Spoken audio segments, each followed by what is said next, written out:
So yun guys, magandang araw sa lahat. Ginunting, Bicol Ginunting, ganito ang profile ng Bicol Ginunting guys. Pero sa Google merong minasbad na ganito yung profile.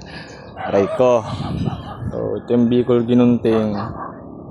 Ang pinaka-request ni Bro Kari dito, single edge. Kaso yun nga, ninipisan namin yung flats dito kasi sobrang bigat guys, 17 inches yung blade niyan. Nag-gloves pa ako kasi dumi yung kamay ko. Ginagawa kami ngayon. So 17 inches blade yan. Kung kakapalan pati yung pisngi, masyado mabigat. So ang ginawa ko, ninipisan ko yung pisngi na may dumi pa. Ayan.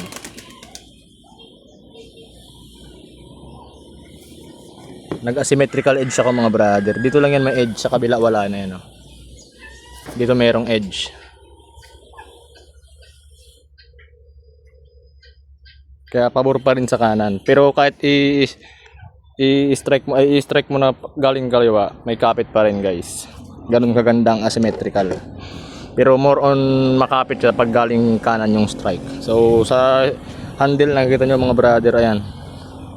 Purong natural. Walang halong chemical. You know, natural na kulay ng sungay. Nagpipintura lang ako ng nag-acrylic lang ako ng itim kasi para mas umitim yung handle. Pero wala matanggal din yung pag araw-araw ginagawa, matanggal din yun. So itong kay Bro Kari, request niya, you know, purong natural. Walang halong chemical. Yun. Ito yung grip.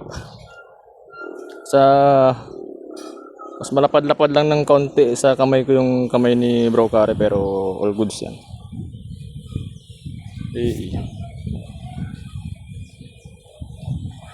Sa scabbard naman ganun din, purong natural na marabikal. Nag-oil lang ako, may oil lang yan para lumabas yung tunay na kulay. Ano? Para siyang matte black. And yan, sa spine, all goods. Taper pa rin. Tsaka hindi siya ganun kabigat mga brother. Ang sarap ng pamputol ng mga sanga-sanga sa bakuran. So yun, wala ano pa? Wala na, full brass fittings, brass ferrule. Tapos yung keeper ganun din. Brass.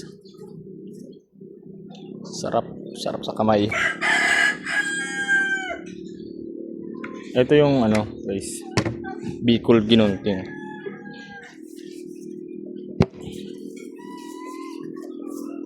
So yun, wala nang edit to, kaya wala nang edit, direct upload na yan. So